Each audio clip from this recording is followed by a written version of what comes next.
So good evening. I'll convene our regular meeting of the Burlington Planning Commission for Tuesday, June 28th, 2022. I understand that there was an email sent out later this afternoon that I didn't see, so I'm here, but happy to be here. I've been out at a meeting like this for a while, so still a nice room here. Hopefully sometime soon we'll be able to start coming back to meeting here. First item on our agenda is the agenda. There are changes to it.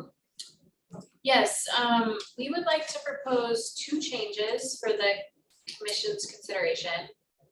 The first is maybe before item number 5, if we could add zoning amendment 2208, which is about short-term rentals. We need to provide an update to you on the council's action last night and ask for a public hearing to be warned. It should be fast. And also in talking with Andy, we think that we won't have a lot of time for the Trinity campus discussion, number 7. I do see that there are some folks here that are from the neighborhood around Trinity. Definitely welcome folks to provide some comment during the public forum, but if the commission is amenable to it, we could defer that item for our next meeting for more of a substantive discussion. Okay, there's a request, thank you, Megan. There's a request from staff to add in an additional item, which is the short-term rental update on what happened at the city council meeting and some potential action we need to take to warn a public hearing on it, and to remove the item 7 for UVM Trinity campus zoning, but allowing anybody who's here who would have wanted to speak to it to speak during our public forum. Are there any other changes to the agenda? Are there any concerns with those changes? If not, I'll say that they've been adopted and we'll have our agenda as amended. Okay, so we have our agenda as amended. Thank you. Item 2 is the public forum. This is an opportunity for members of the public to speak before the commission on any item that you want. And as I just said, we're taking off the Trinity campus zoning item off the action agenda. But if you want to speak to that during the public forum, you're welcome to do that. Is there anyone who would like to speak during the public forum? So I'll jump in just while Charles is working on that. We did have someone reach out to us before, John Mahoney. So John, you should be all set to speak. Hello, can you hear me? Yeah. Okay. Yeah. But I gather you can't see me. That's correct. That's correct. Okay, that's fine. There's no loss there. So since you're not going to consider the Trinity UVM Trinity campus item tonight, I may not say a lot, but what I will say is sort of on the face of it, as a longtime Burlingtonian, I would be content to leave questions about setback, about height, and about lot coverage to the people in the Planning and Zoning Office and the people on this commission. That having been said, I have absolutely no confidence that the university has any moral compass when it comes to the housing problems in the city of Burlington. And so I think the city and the commission needs to make sure that they do whatever they can to hold the university accountable. In part of the presentation last week, there was an indication that 70% of juniors and seniors wanted to live off campus.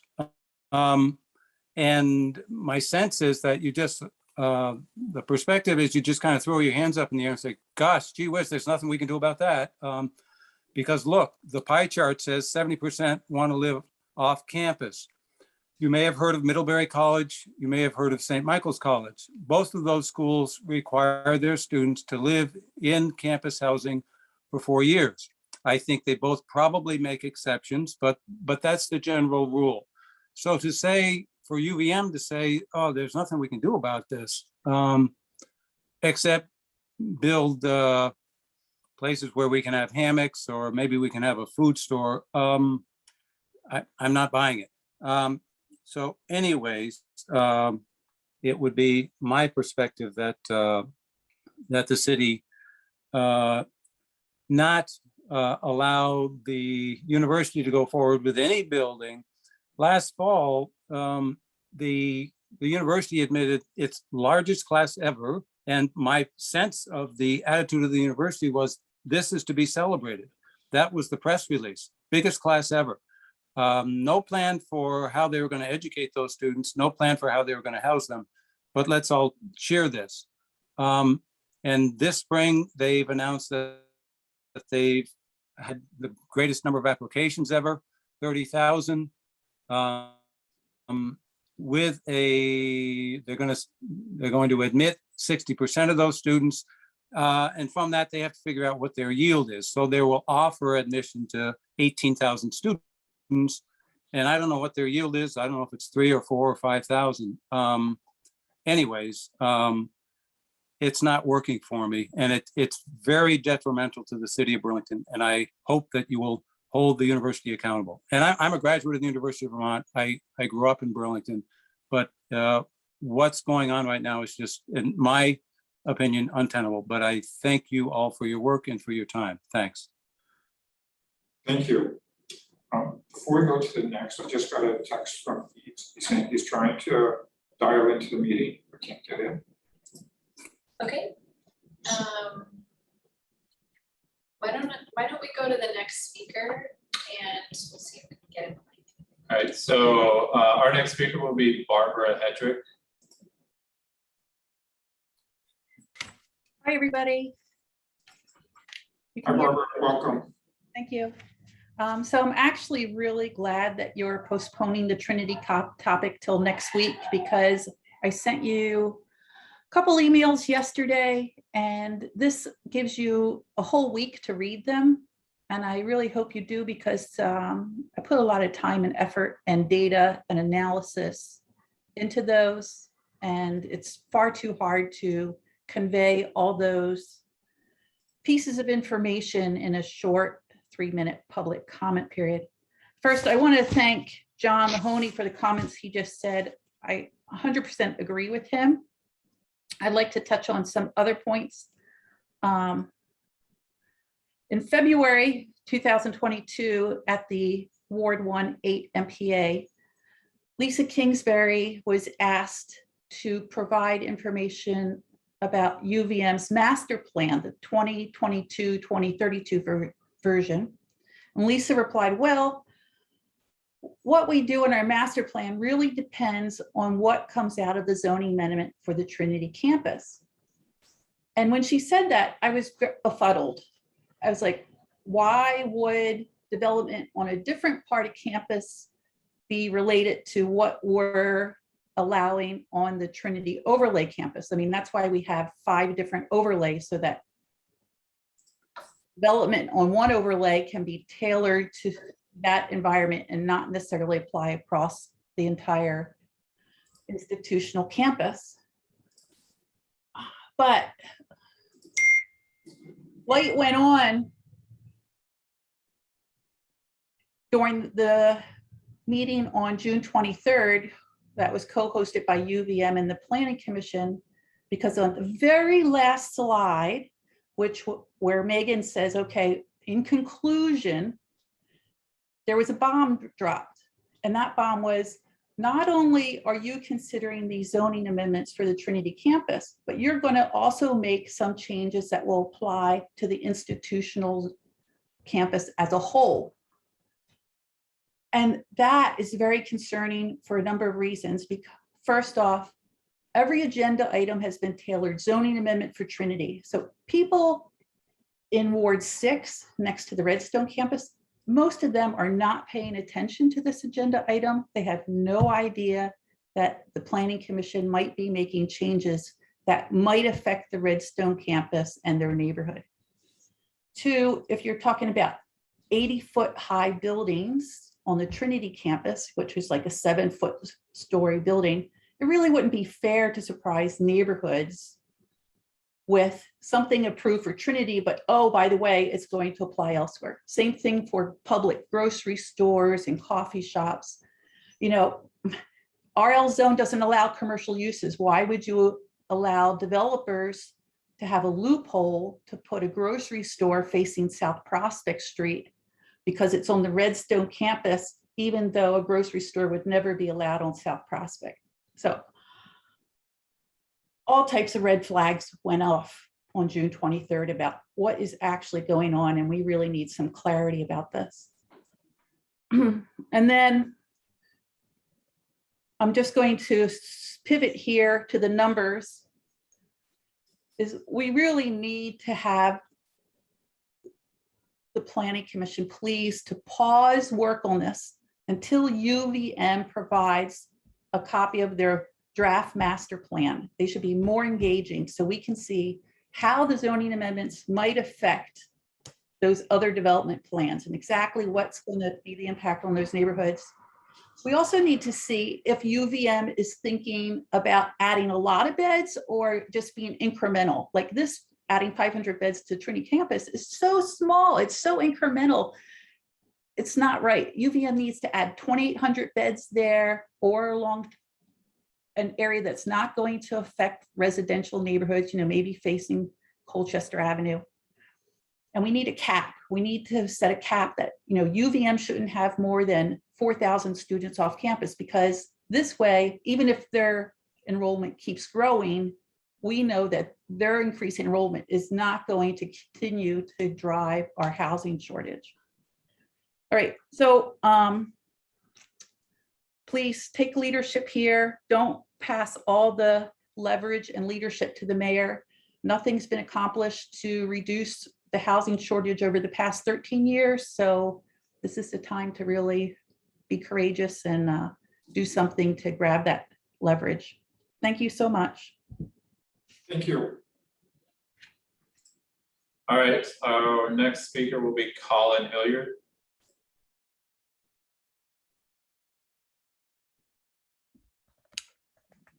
Yeah, I was just listening in. I don't have any public comment here. Just listening tonight. Thank you. Thank you. All right, thanks, Colin. Next, we'll go to Sharon Busher. Hi, good evening.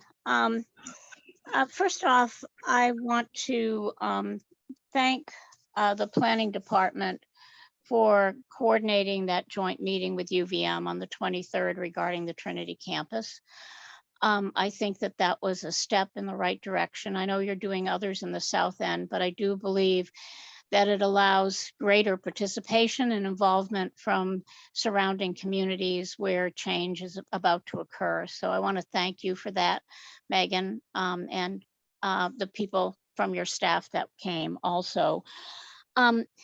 Before I make any other comments, I want to make a comment about the pod, but I wanted to say that I know I had a problem getting in, and why am I mentioning technical difficulties? Because you had some questions that you asked the participants to respond to, and I couldn't. And you also, I heard you verbally say that although some people were able to get into the link, the Zoom link, they were having problem responding. So I'm hoping that those questions can be asked again, because I don't think they're representative of the group that attended, because some people couldn't respond to those questions. So I just wanted to alert the Planning Commission to that. I am going to keep my comments brief with Trinity. You got my lengthy communication. I did touch upon another topic, which I will save. And I know that the director can share with you something about the cottages that were actually a piece of land that was added to Trinity campus when Trinity was a college. And I touched on that on June 23rd, and how there might be an opportunity to get those houses back into the community and have those be affordable. I've talked to Michael Monty about this, and Brian Pine and others. So, and UVM knows about it. So more to come on that, but I think that's a step, that's a a good faith gesture. Um, uh, the other thing that I wanted to say about Trinity was that in my communication, I talked about affordability and I talked about the cap and how that's going to play out if they keep increasing enrollment, how at the end of the sophomore year, we're going to have we're always going to have an increased number of students coming into the community. And I think we're just on a you know, a little wheel and we'll never get ahead. So my point for tonight is that, and I know maybe some of you have a bad taste in your mouth about joint committees, but the power in holding UVM accountable for some of these things is in the council and in the administration, not the planning commission. But I do think that there might be a process for you all internally to discuss.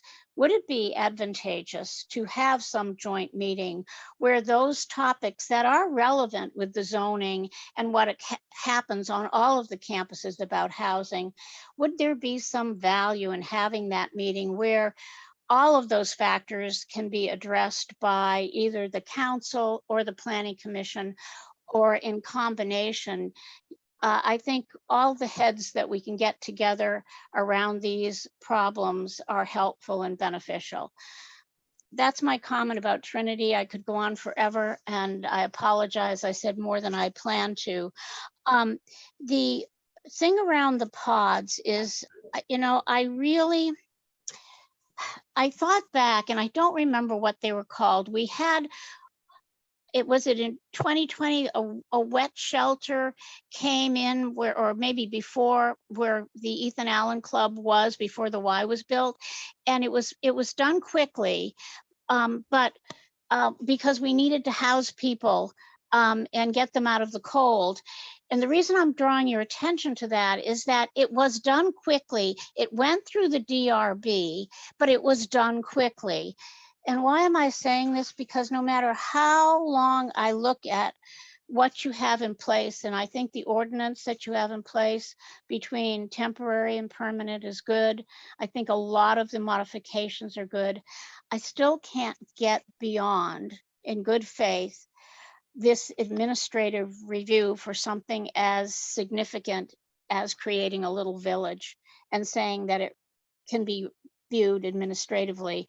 And the reason you're doing that is the timeline, but there has to be something between lengthy and administrative review.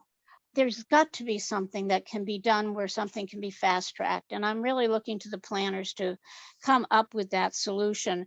I don't know the answers to these questions. Shame on me after being such a planning junkie, but if something's administratively reviewed, if people know that it's been reviewed, that's the first thing. I don't know if they would know, but can it be appealed?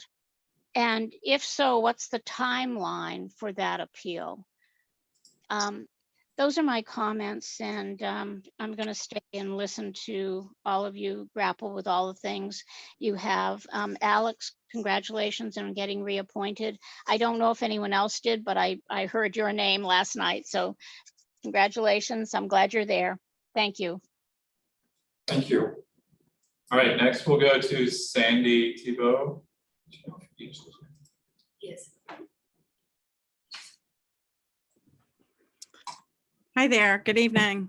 Hello, welcome. Yeah, so Sandy Thibault at CATMA. I just really wanted to attend tonight to answer any questions on the memo that I shared this morning. That's in your packet. I'm pleased to see that some of the suggestions I provided were included in the commission's memo to council.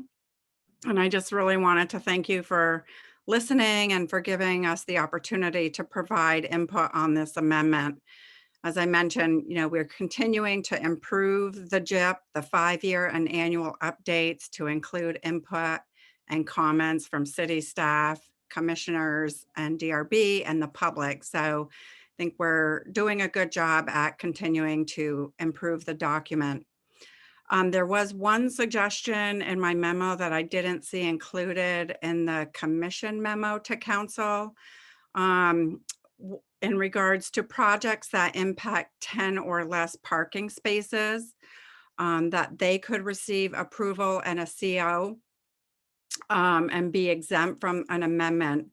And with recognizing that any projects of this magnitude, or minimal, would be included in the annual updates if and as needed. So just wanted to mention that, and happy to have discussion, or if you would consider that in revising your memo to council.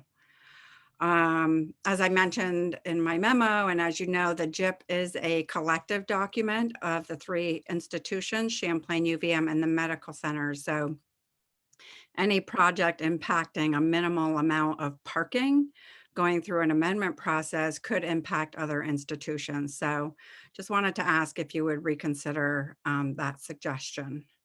And that was it. Just wanted to thank you for giving us this opportunity to provide input on this amendment. Thank you. All right, next we'll go to Keith Pillsbury. I didn't sign up to speak tonight. I was going to speak on the Trinity College project, and I will do that when you're talking about it. I would just like to let you know that I did send in my comments from last week to you, and you should have those available to read. I guess Megan said she would send them on to you. I appreciate all the work that you do, and this Trinity College project is going to have a major impact on my neighborhood and the neighborhood that I'm currently in, called Ward 8. And that is perspective. It's not just a Ward 1, it's really a whole core of the city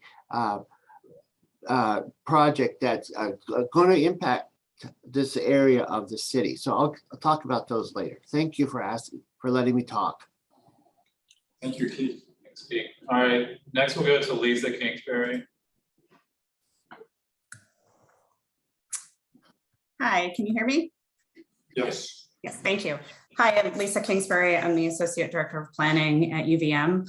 And I came tonight to speak on both the parking issue and to be here for the Trinity discussion in case there were any questions. And thank you for the comments that people are sending in on that. And for those of you that were at the public meeting that we had last week, and thanks to Megan and her staff for facilitating that.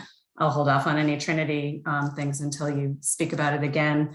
I just wanted to note, I know we sent in some comments before the last meeting on the parking amendments and the process for the institutional parking plans. I just wanted to say thank you for listening to us and for adding most of those changes into the memo. Just reiterating what Sandy has said, and that we do support the memo that Sandy sent in earlier today as one of the CATMA institutions. And I'll also note that we would also like you to consider number 5 from that memo that would allow up to removal or addition of 10 spaces without having to do an amendment to the JIP, as long as it's codified in the next JIP. That's something that that has been common practice in the JIP process. We can have those usually done administratively as long as they are added into the next version of the approved JIP. So thank you for your time. Thank you. All right, we have a Joe on the line. Joe, would you like to speak? I'm going to unmute you. You can speak if you'd like.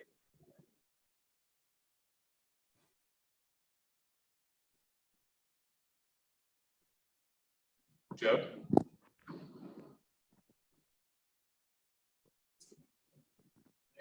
Andy, that looks like that's all of our speakers for today. All right. Thank you for that. Then we will close out our public forum. Go on to the chair's report. I don't have anything to report tonight, so we'll move on to the director's report. Megan. Great. I have a couple things to report, but before I get to that, I just wanted to request that both Sharon and Barbara referenced communications that they had sent to the commission for consideration about the Trinity campus zoning. it would be helpful if you could share those to staff also, just to make sure that we include them in the public record and make sure that all the commissioners see them in their upcoming agendas. We have been receiving some other comments on that item, including Keats and some others that we are going to give to you as a larger packet at your next meeting when we talk about Trinity zoning. So if any of you have written in to the commission directly, please forward those on to Charles and I, and we'll make sure that those are included. So as far as items for my report, I wanted to also echo what Sharon said about congrats to Alex for his reappointment last night by the city council. He signed up to join us for 3 more years, which is great. And as we said at our last meeting, just thank Bryn for her service to the Planning Commission for the last year. I did talk to the clerk's office, and they will be advertising soon for to recruit people to apply for Bryn's seat for the remaining 2 years of her term. And we hope to have somebody new to join the commission in August, potentially, after the council considers those applications. The other big thing that happened last night at the city council was the passage of the fiscal year 23 budget. At one of our recent meetings, I had shared my slides. After our meeting, I shared slides from my Board of Finance presentation that included a summary of what was in our FY23 budget. The kind of high level overview is that our department is almost level funded from last year.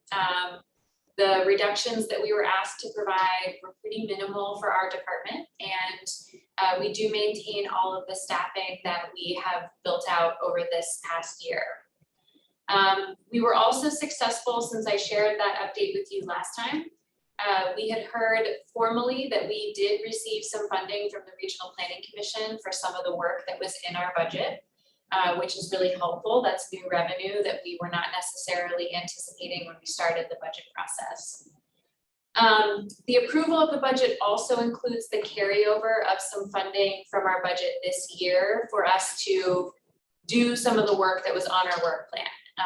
Specifically the TDM study that we've been talking about in the context of the parking amendment that's on our agenda, as well as an impact fee update.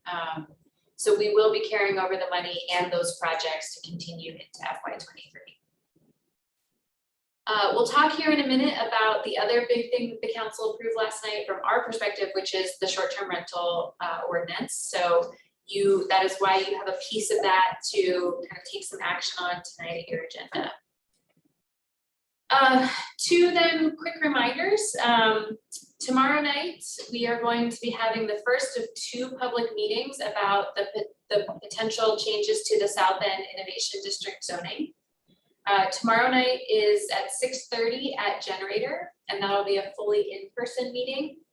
And then next Thursday, July 7th at 6 p.m., we will be having the exact same meeting, but only fully virtual. So a couple of options for how people can participate. We'll be collecting some feedback about some key questions about the South End zoning that we'll be able to bring to you for your discussion when you take this item back up here in the near term. And as you heard, we had a public meeting about Trinity Campus last week. We do have more of a presentation that we'll be sharing with you at a future meeting to summarize some of the things that we've been hearing. But I did want to note that if any of you are interested, there are slides and a recording of that Zoom presentation and all of the discussion that followed that are posted on our website. That's burlingtonbt.gov/plan/Trinity Campus. Put that link in the chat for the commissioners. And then I think just the last thing is, as we get into the agenda, you've heard that we've proposed an amendment to tonight's agenda. You also heard a reference by Sandy Thibault to a memo that she sent in today and a draft memo that you had requested from the commission about the parking amendment that we posted. Both of those things were posted to your agenda packet page just this afternoon. So I did put a link in the chat, and I'll also share my screen during that part of the agenda so that you can see them if you haven't had a chance to take a look at them. And that's all. Thank you. I'm actually going to backtrack to the chair's report because you Okay. reminded me of a couple things I didn't say. First, I just also want to say thank you to Bryn for your service on the planning commission. I know it hasn't been that long of a time, but you really provided a lot of valuable input while you were here. Your service was greatly appreciated. And Alex, also congratulations on your reappointment. And Megan, Yes, I was reappointed. you were reappointed, so congratulations to that. Good to have you back. Yeah. Or continue to stay Right. as well. So with that, let me move on to the item between director's report and the minimum parking, which is the zoning 2208 short-term rentals. This is follow-up on the action by the city council at last night's meeting. That's correct. So not all of the commissioners that are here have been around since the beginning of these discussions, but I think the short form of this discussion is that in 2021, the commission concluded its work in collaboration with a joint committee with city councilors and sent forward a package of zoning amendments that were about establishing a framework for short-term rentals. The committee's referral included two separate pieces of city ordinances that were being proposed to be amended. The first piece was the comprehensive development ordinance or the zoning ordinance, which we're all very familiar with. And the other piece was our chapter 18 code of ordinances, which applies to minimum standards for housing. The chapter 18 piece contained the bulk of the regulations that we had been deliberating. Really what we've been referring to as the meat of the ordinance itself. And the zoning amendment that went along with it really tried to help provide clarity about how our zoning ordinance will contemplate short-term rentals going forward and ultimately refer to those standards in chapter 18. It made a few other minor modifications to the definitions, other forms of lodging, and just some technical pieces about how this all fits together. As you know, the issue has been deliberated on by multiple kind of bodies and committees for quite some time. Ultimately, a modification was adopted by the council in the spring and later vetoed by the mayor. Following that veto, the city council actually reintroduced, in large part, all of the content that had been vetoed with some minor modifications. And ultimately, at the city council meeting last night, the council adopted the meat of this ordinance, which is included in chapter 18. So that is all the standards for where and how and under what circumstances someone could have a short-term rental in the city. As part of their action last night to adopt those rules, they also refreshed those technical zoning components that go along with those rules and referred them back to the Planning Commission. Because so much time had elapsed from when the Planning Commission sent these zoning amendments to them the first time, they ultimately expired.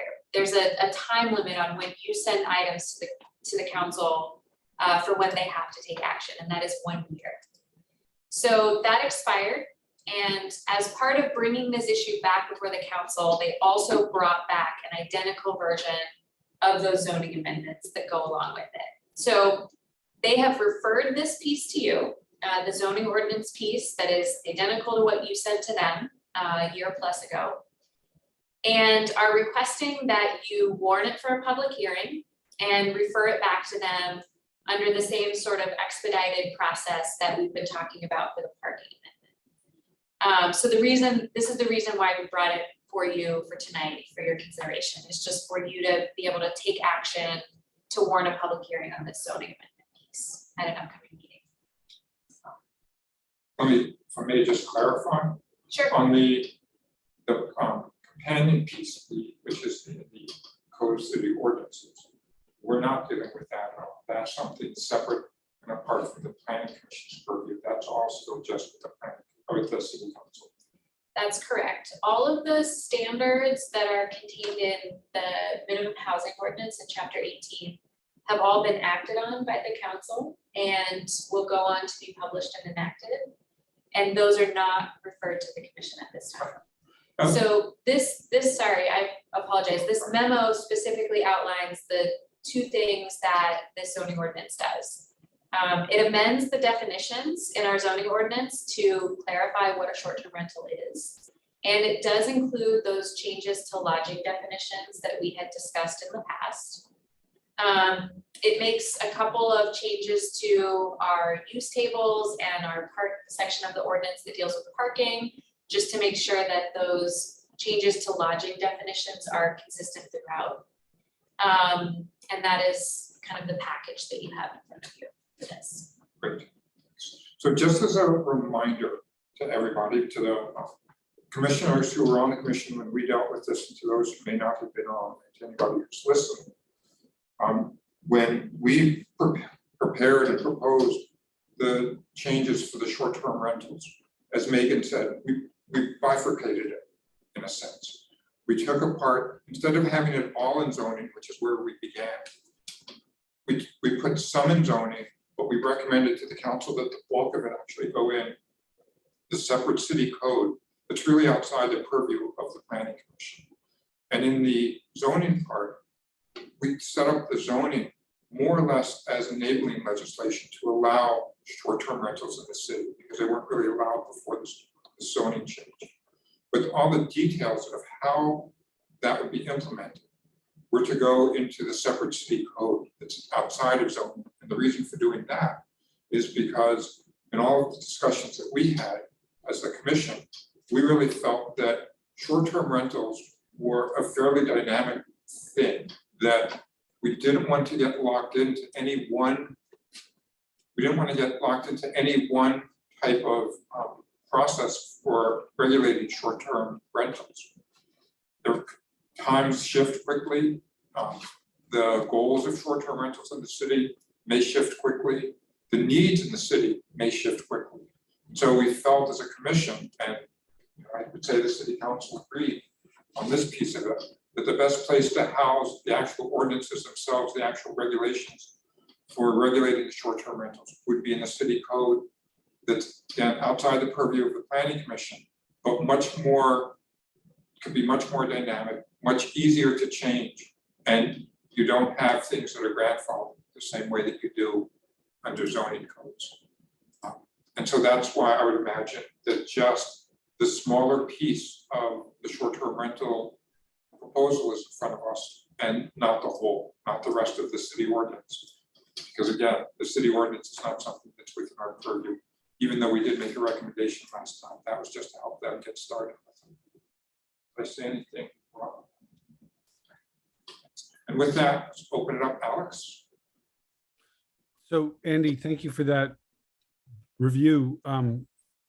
So my understanding is, the city council passed this, they've accepted it, I'm wondering what's left for us to do. And it's just to codify those two changes into the comprehensive development ordinance. Is that correct? That's right. And the other question is, Megan, it takes more than 45 minutes to warn for a public hearing. Is that right? It takes what? More than 45 minutes? Like we can't do it tonight. That's correct. Really, it takes us almost a month to schedule, so. Right. Yeah, so yes, Alex, to your first question, that is correct. The council has adopted those standards under which someone can have a short-term rental. They will not go into effect for a few weeks. I think Kim Sturdivant is on the line, maybe she could clarify that, but it'll be a couple weeks before they become officially enacted. But this is just about making sure that the comprehensive development ordinance and the other part of city codes where those rules live are talking to one another, essentially. This is pretty much amounts to a technical amendment, other than our intentional amendments to the lodging definitions to clarify those. Thanks, Alex. Any other questions? We have a motion to warn for public hearing and approve the accompanying report. So moved. Motion by Alex, seconded by Michael. Any further discussion? Seeing none, all in favor of the motion, please say aye. Raise your hand. Aye. Great. Any opposed? Perfect, thank you. And Megan, when we bring this to the public hearing, even though we're not really reviewing the code, you know, the new rules behind it, it might be helpful just to get a brief understanding of what they are, Where they landed. where they land. Sure. Scott has started already to work on an FAQ document to help people understand the new rules that might be interested in applying. And I think that might be a helpful launching point for us to be able to share with you what ultimately got adopted. Perfect, that sounds great. Thanks. So then we'll close that item out and we're on to item 5, which is proposed ZA-22-07, maximum parking and TDM. All right, I'm going to share my screen again here. So as you heard, both Sandy Tebow from CATMA and Lisa Kingsbury from UVM say, at your public hearing on this item at the last meeting, they presented a number of requests for consideration based on how the new standards for the Joint Institutional Parking Management Plan could impact what they've termed as kind of minor development work on campus. And they specifically requested a number of changes to the ordinance to address any unintended consequences of this new approval process. These really fall into kind of 3 buckets, as you heard them talking about. One is just campus improvements that have no bearing on habitable space or uses on campus that would impact parking supply or demand. So we heard some examples of things like repairs and maintenance, installation of equipment, putting in art or putting down new sidewalks. You know, these types of projects are not the kinds of work that the Joint Institutional Parking Management Plan has ever contemplated, and really isn't kind of the purpose and purview of that parking plan process. So in reviewing this request as staff, we agreed that it's pretty straightforward. We think that it's reasonable to provide an exception to the parking management plan applicability for those types of projects. You did also receive a request kind of within that vein for smaller projects or smaller work. This number 5 that is here in this memo and that you heard Sandy and Lisa speak to, which is, you know, work that could include a minimal number of parking spaces, changes to parking spaces. In talking this over with Scott Gustin, we felt like this isn't really within the spirit of why we would be preparing a parking management plan, that the parking management plan's purpose is to evaluate both the generators of parking demand as well as the parking supply. So this one didn't feel as straightforward in terms of providing an exception to having an approved plan in place as some of the other examples that were shared. Open to hearing the commission's discussion about it, you know, but when we had talked about this at a staff level, we weren't sure that it was necessarily the same as some of the other requests that you had heard. You want to go to questions? Yeah, Before we go to questions, I just have a question on the process. Were these also, because this came to us from the city council, right? Were these items also presented to the city council, or are these new to us? They were not. These are new to you. And so after we talked through what the requests were, I was going to propose to you how we could address them, which is within a memo that you would forward to the council, that you had asked to forward to council. Okay. And regardless of what we do, because again, we're just playing a small role in this. This is going back to council. Could all these same comments from UVM and others go back to council as well, so they can see what they are? That is correct. All right. With that, Michael. Yeah, I was wondering if you guys know an example of something where only up to 10 spaces have been removed that doesn't fit in the other criteria you outlined? I'll look to Scott, or I know that Lisa is still here if she wants to provide an example as well, because this request did come from UVM. Yeah, I can't think of a particular example, but UVM will come in mostly doing site work like walkways or landscaping or some other site improvements. And they might adjust, remove, or add a handful of spaces. And the way it's handled now is we look to see if it's within the parameters of the existing parking management plan.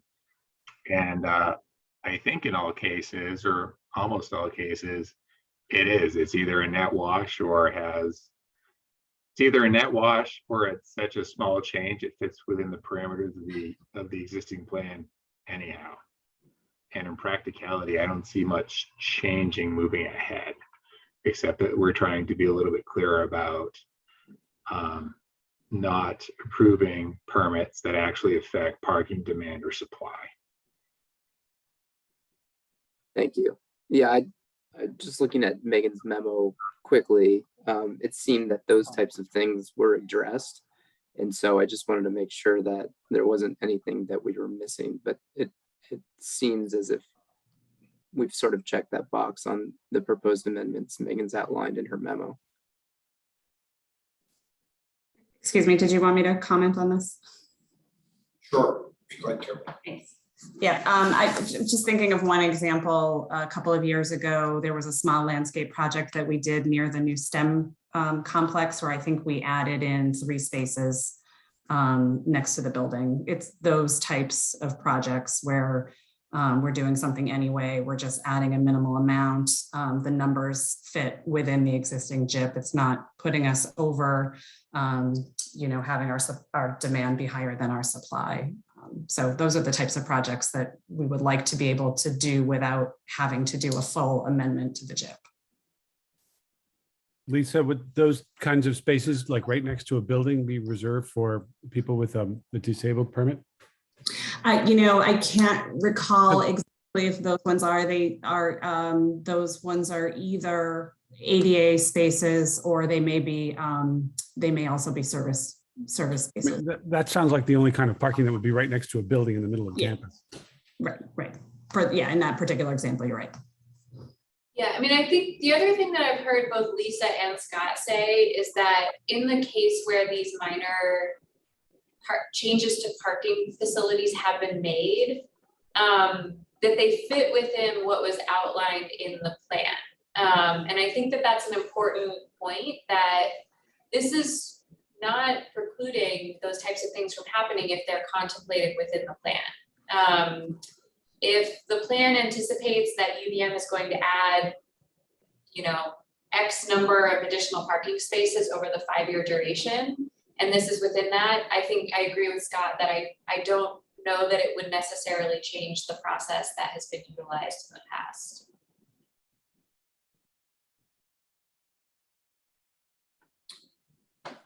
Anything else? Any other comments?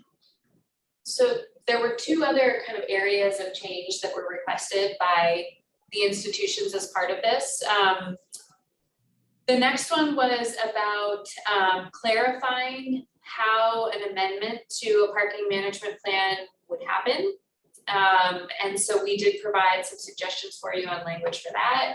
And the last request was the ability for the institutions to request up to a 6-month extension of an approved plan. They cited specific reasons like what you all as a commission experienced within the last couple of years, where we requested changes, there was additional data and information that we wanted to have supplied, the pandemic, et cetera, and ultimately led to the institutions not having an approved plan in place for a short period of time. So in a very good kind of thinking ahead request, they had requested that we consider allowing an extension process. So because these things are relatively straightforward, but not truly technical amendments to this ordinance, we at the staff level have suggested that instead of making these changes within the text of the ordinance that you're going to ultimately refer back to the council, that we capture them in this memo and provide them to the council as recommendations. Ultimately, the reason for that is that these changes could have a bearing on how stringent the council ultimately wanted this requirement for an approved plan to be. That was something that they added during their process. So given that, we have captured these in this memo. You can see how we've suggested language that speaks to a process for how each of these issues could be addressed, and provides specific language that the council could incorporate into sections, specific lines of the ordinance itself, if they agree and want to incorporate them. So since you're all seeing this for the first time, I'm happy to walk through each of these if you'd like. That'd be great. Andy would like, okay. So the first one here at the bottom of page 1 that's highlighted in yellow speaks to the issue of the small projects, the minimal impact projects that we heard about. This adds to the language that says no permit or certificate of occupancy may be granted without an approved or amended plan. It specifies that no permit will be issued for projects which will impact the supply of or demand for parking without an approved or amended plan. And then goes on to provide some examples of things that would be exempt from this requirement.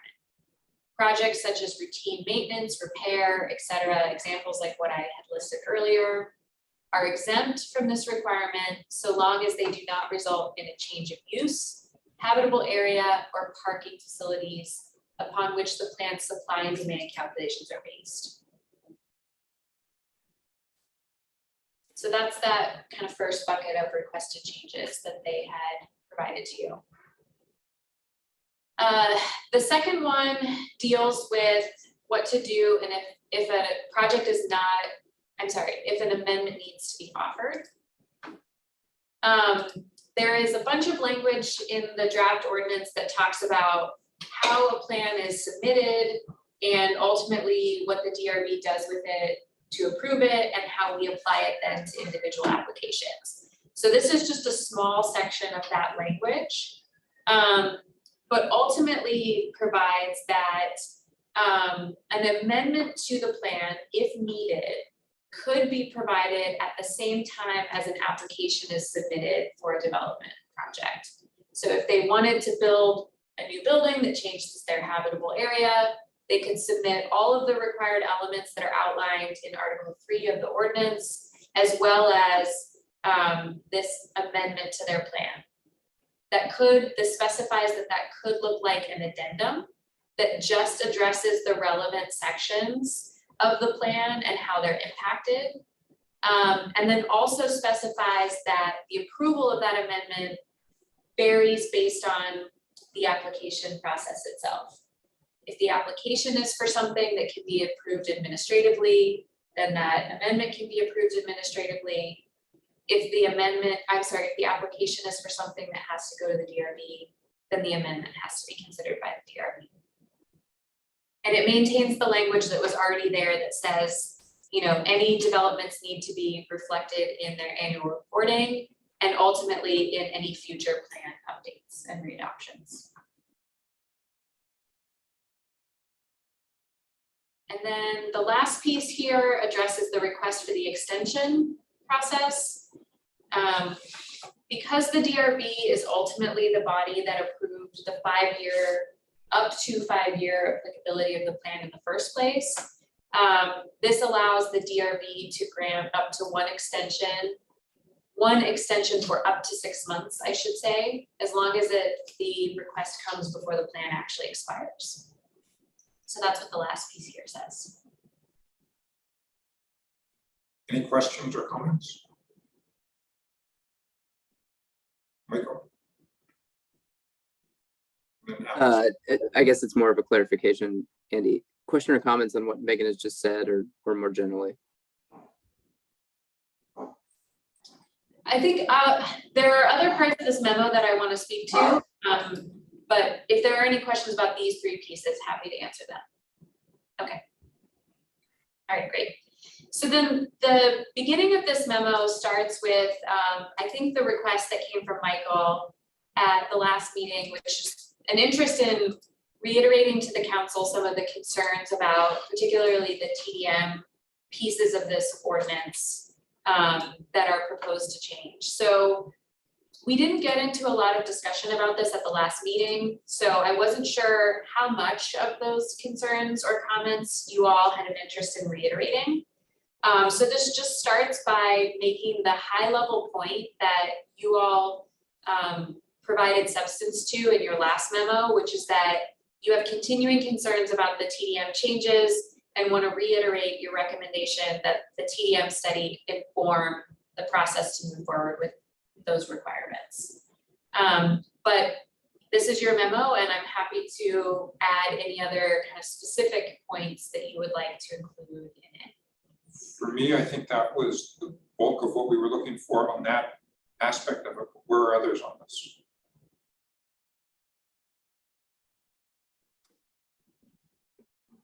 I think this is good. I'm with you, Andy. And there are people I can't see.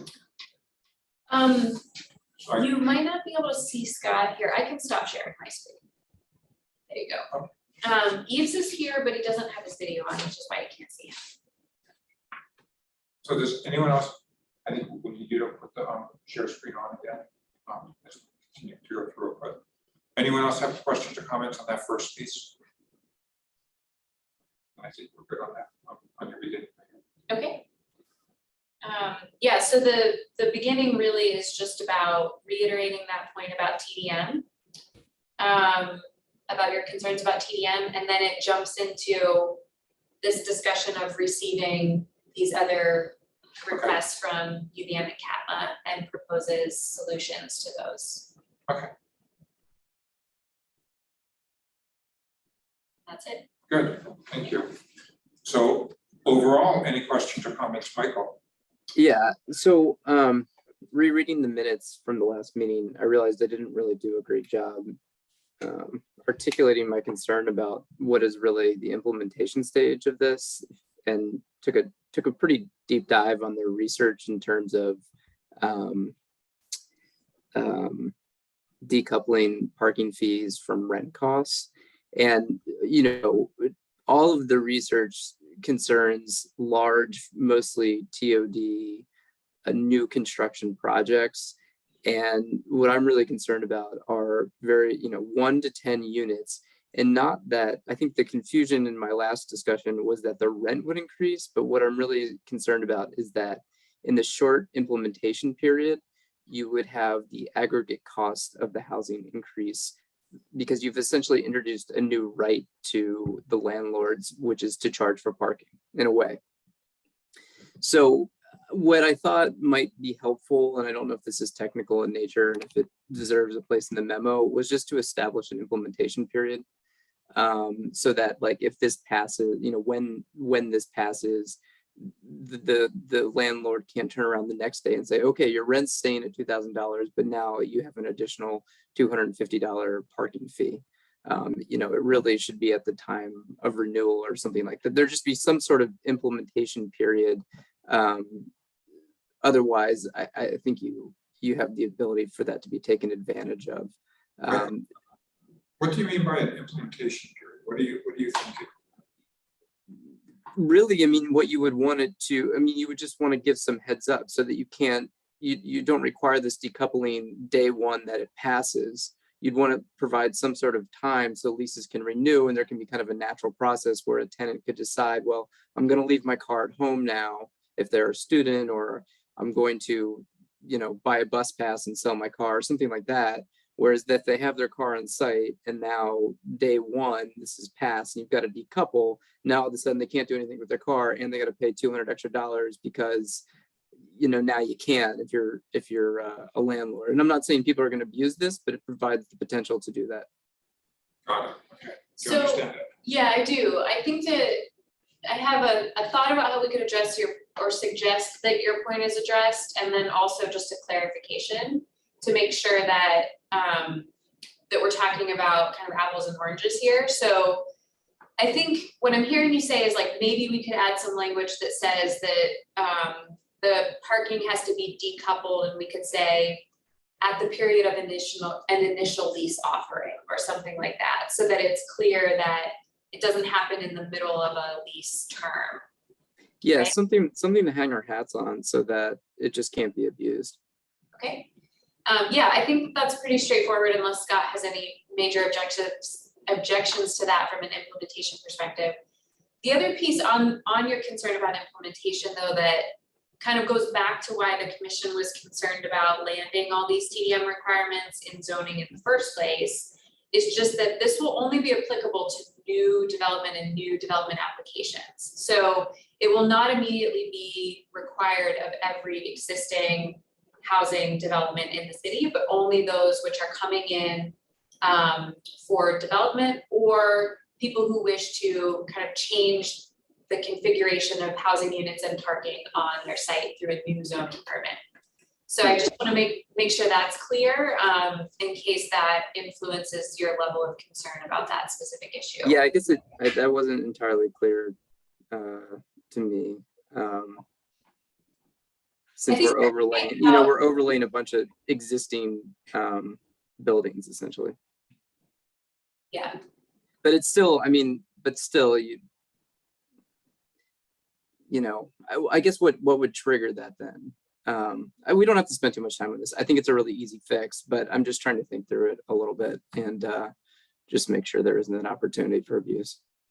Yeah, I think either way, we could offer the suggestion about the unbundling occurring at the initial lease offering. What would trigger it, for example, if someone has an existing, and this would also apply to developments of at least, is it 4 or more or 5 or more? I can't remember the threshold. 5 or more.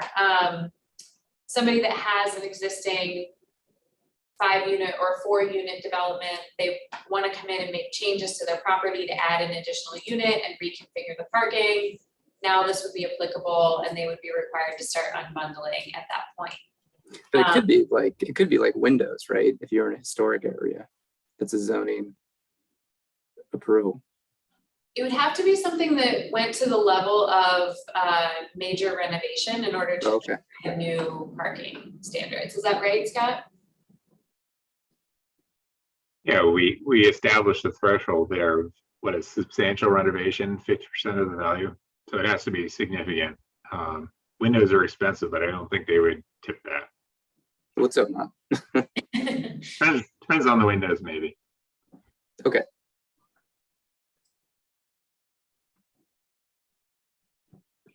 Anyone else? All right. So we can add that recommendation that we clarify decoupling at the beginning of a lease. I think that's no problem to add here. Any other additions that you'd like to your memo? So with that change, are folks ready to move this forward? Or do you want to get this back with the change so we can do the final review? Michael? I'd be happy to make the motion to refer this to council. Probably got that wrong. With the proposed change. With the proposed change. Is there anything else we need in that motion? The approval of the municipal report. And the approval of the municipal report. The approval of the accompanying report. Anything else? Get it? Perfect. So we have the motion. Is there a second? Second. Second by Alex. Any further discussion? Okay, seeing none, all those in favor of the motion, please say aye, raise your hand. Aye. Any opposed? That's unanimous. Great, thank you. Okay, then we're on to item 6, which is proposed EA-22-06 transitional shelters. We had our public hearing on this at our last meeting, And at the end of the public hearing, we ran out of time for the commission discussion. And so we're going to pick up the commission discussion on this item at this.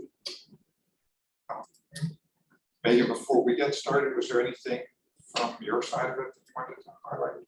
So in the packet for this item, we did update the memo to address a couple of questions that came up at the meeting prior to your public hearing, and to also offer some places within the text of the proposed amendment that could be modified if you would like to. And I'm happy to speak to those because they really respond to some of the questions that you asked. That'd be great. So there were two key questions that I think Michael and Andy had offered before you warned this for public hearing. The first question was whether it was possible to shorten the applicable time frame for a temporary permit. We've had a lot of discussion about this for these interim facilities as we're defining them. You know, kind of what is the appropriate period of time that a permit can be issued, and how many renewals could a permit go through kind of over the life of that facility. We've had additional discussion with the folks in CEDO that we have been working with on this amendment about the logistics of running a temporary emergency shelter. And I think while we had heard some concerns early on about the challenges that could be presented from really operating an emergency shelter for such a short period of time, there was definitely a recognition that many of these circumstances do require quick action and maybe helping fill a gap in other existing services. So specifically the request that, you know, could someone come in and get a permit initially under these new standards that we were asking you to consider, and then transition to getting a permit under the existing process. I think there was recognition that in most cases that would probably be something that is feasible to happen. The one exception to that is, you know, in cases where an interim facility may be proposed in a part of the city where we don't allow emergency shelters under our normal rules. So there was a lot of discussion about places like, you know, former locations of encampments in the city in the South End, for example, at Sears Lane. Those are places where if someone went under the normal process, they couldn't get a permit anyways because emergency shelters aren't allowed there. So that was just one challenge that remains if we decide to shorten the period of applicability. But I think there was some openness and recognition that in order to address time-sensitive needs, we could use a different process and then transition into the normal rules following that. Another kind of suggestion that came up was the idea that some facilities may have the potential to be needed only seasonally. Thinking about the acute needs of people who are seeking shelter in the winter when it's really difficult, if not impossible, to find facilities outdoors that don't have kind of all the amenities that people need to safely habitate. So a suggestion was made that we could consider, instead of the sort of longer term permit process, that maybe we just allow this interim facility process to happen more seasonally as an option.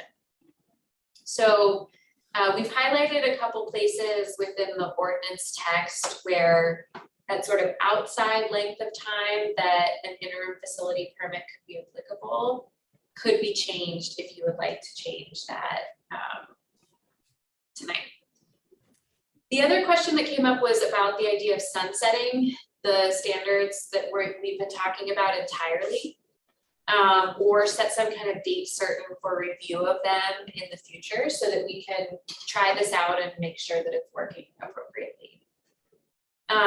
It is legally permissible to include sunset dates in our ordinance, but as we talked about in great detail in the short-term rental discussion, it does come with some risk that there's confusion or that we just miss that sunset and continue to apply standards that have gone out of effect. So we can do it, but we have often recommended that we move forward with changes that we're sure that we want to adopt.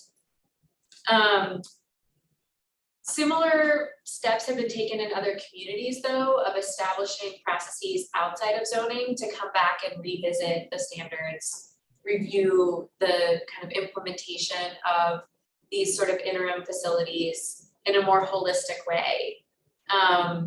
That could look something like, you know, when the council adopts, if the council adopts any potential changes to enable interim facilities, they could, as part of their resolution, ask for a report back at some date certain in the future to give us an opportunity to say either, you know, this is working or is not, or to make any further changes that they might want.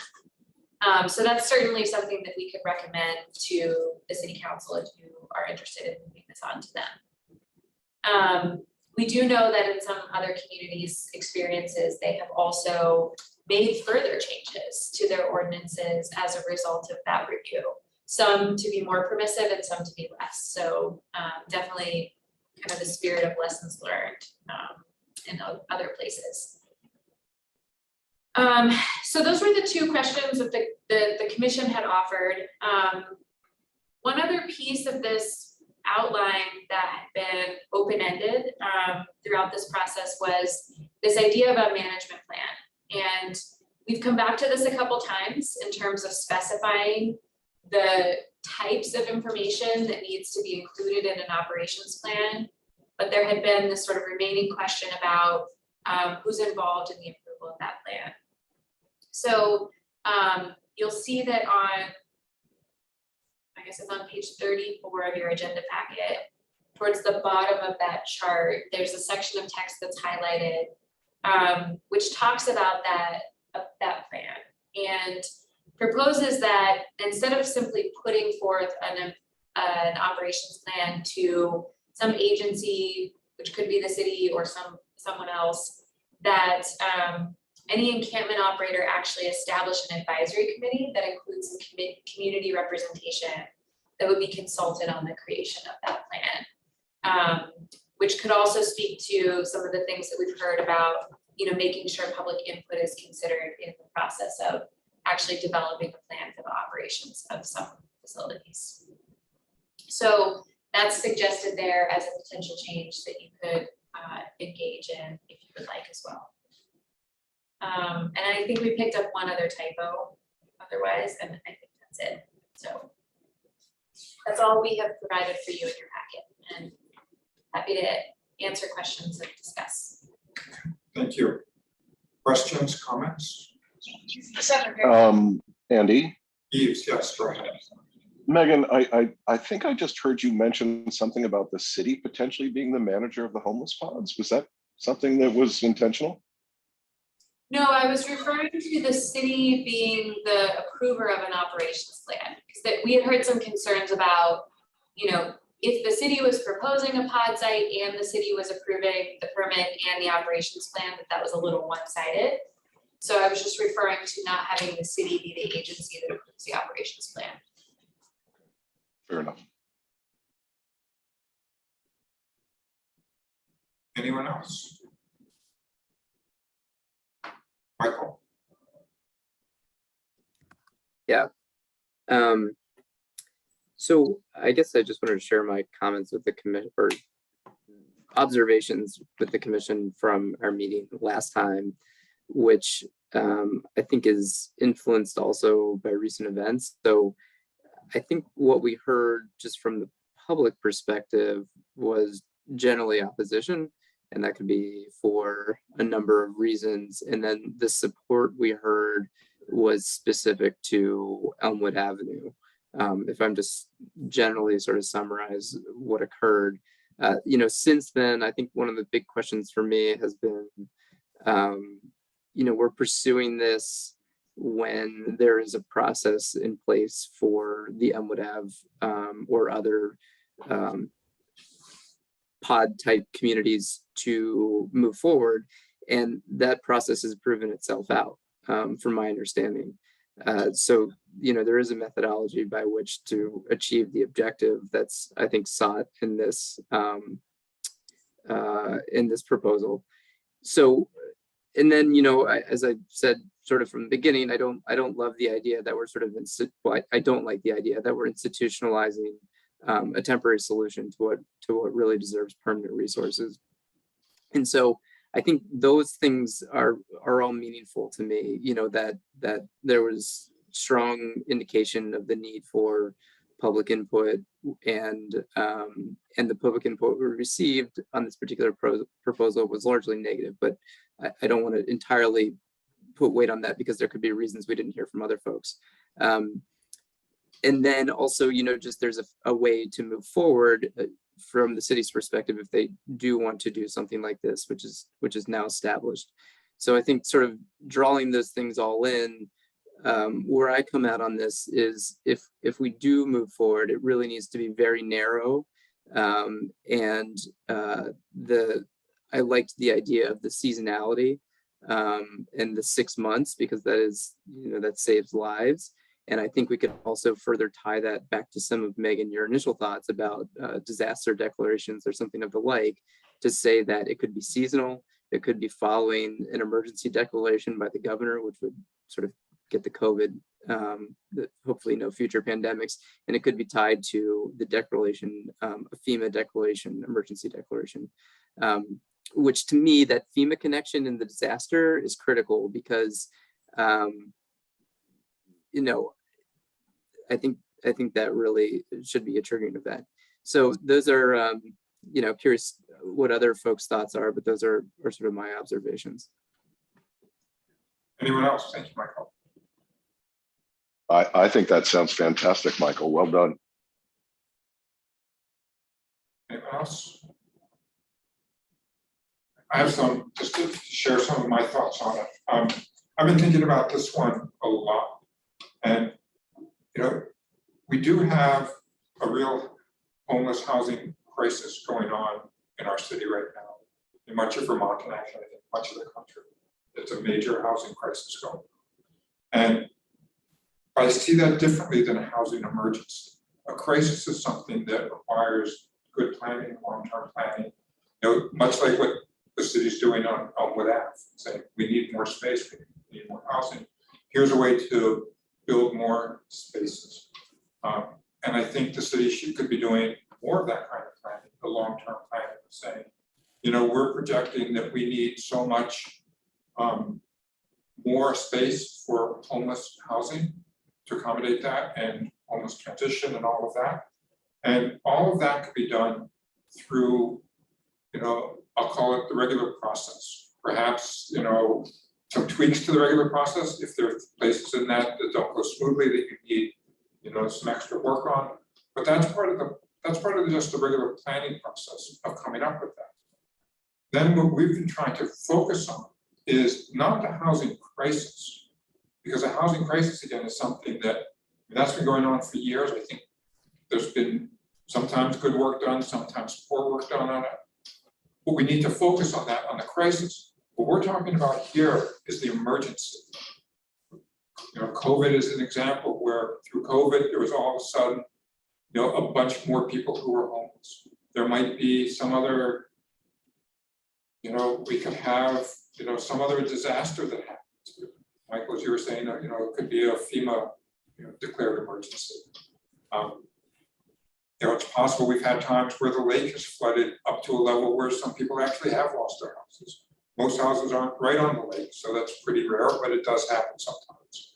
There could be a major fire in the city that causes some significant, you know, homeless issue on the spur of the moment that isn't necessarily part of just the crisis planning that we do. That's something above and beyond. I'm concerned though, is there just, the way this is laid out is it doesn't distinguish between the emergency and the crisis that we have. And I'd really like to see more of that distinction, because I think the crisis is something that just takes consistent, good, ongoing planning to deal with, to know we need this many more beds. And we'll need this many more beds this year, next year we'll need, you're just planning it out. And for the crisis, it seems to me that one way of dealing with that even is to identify areas of the city where you may not have the shelters or the spaces in place right now, or you may, but those are reserved for emergencies. And so we know over the course of some number of years, there will be different emergencies that happen where all of a sudden we'll need housing. We should be looking at those spaces now. Where could we accommodate that? If in 6 months from now, there was a major emergency that happened that required 100 beds, where would we do that? And that's not something I think you want to wait on day 101 of this. It's something you want to think about today. Where would we do that? And if you plan in advance, you can actually go through the planning process. Not to say we're going to build the shelters here today, but in this area, Sears Lane, wherever it might be, this is an area that we will do emergency housing when the emergency comes up. And so, again, it's all part of the planning process. You don't have to wait till the last second. There may be times where you have to wait till the last second, but that's going to be, I think, relatively short-term needs because you've already taken care of all this other stuff. You know where you could put it. You know on a moment's notice in this area of the city, on this lot of land, in this parking lot, in this space here, in this park. In 5 days, we could put up 100 different shelters if we need 100 different beds if we need it. Most of the time, it's not going to be there because we don't need it, and hopefully, we'll never need to put it there. But at any given moment, in days, we could do it. You don't even have to go through this process. Then you go through the process now of identifying it. So, just backtracking again, we have a crisis. I think we are slowly addressing that crisis. I think a lot more needs to be done with it. But that's not what I don't think that's what we're doing here. I think what we're doing here is just the emergency. And so it's not addressing the emergency for me in a really workable way, I guess. Could I Sure. could I share my thoughts about, I agree, and I think that how you're distinguishing between thoughtful long-term planning about areas in the city where we could reasonably establish shelters when they were needed, if they were needed on a moment's notice, as you said. It's kind of tangentially related to some of our hazard mitigation planning that the regional commission does for us. It hasn't gotten to that level of specificity. I think that that's a gap that we have the opportunity to fill. I do think that some of the work that we've been engaged in discussion with CEDO as they've been trying to explore the opportunity for a pod site has been helping illuminate the need for more of that. And honestly, is part of the reason why this came to you. So understanding that even if we had engaged in better long-range planning to say, 68 Sears Lane could be a site, or Elmwood Avenue could be a site. Even if we had a plan that said that these are places in the city where we could quickly and with few barriers establish a site, we still have to grapple with getting a zoning permit. Unfortunately, the way that our ordinances are structured required that is the case. So what we've tried to do here is, through some of the learning that we've done through the process of trying to site Elmwood Avenue, is understand where even if we as a community might agree that some of these locations could be acceptable for hosting emergency shelter on that truly drop of a hat kind of time frame, that our underlying zoning ordinance either wouldn't allow it because the use isn't allowed there, or because the process would still then require us to submit an application, do a public hearing, go through the conditional use process in order to establish it. So we were trying to bake some of that long-term thinking into these two different tiers. On that one, the part about needing a permit, I get that. But for example, if it's decided that Sears Lane is a good place for the emergency, you don't want to have it set up there full time. But that's a place that if there's an emergency, you could pack a lot of people in very quickly. Can you go for the permit today? That could be you, why not? Because emergency shelters aren't allowed in the enterprise district. So, but is that something that we could do? Is to say, for these places that we want, you could put an emergency shelter. It won't be there for full-time use, but whether it's there or somewhere else, you could get your permit today. We would expect that most of the time it's not going to be there, but when the need is there, you already have your permit, because you've already gone through the process. We set it up so that's allowed. So the commission could consider areas of the city where emergency shelter, well, I'll say part of that. Yes, that's correct. The commission could take a different approach, which is to say, instead of saying for short periods of time, shelters can go where they wouldn't otherwise be allowed, you could decide to take the approach of changing structurally where shelters are allowed in the city.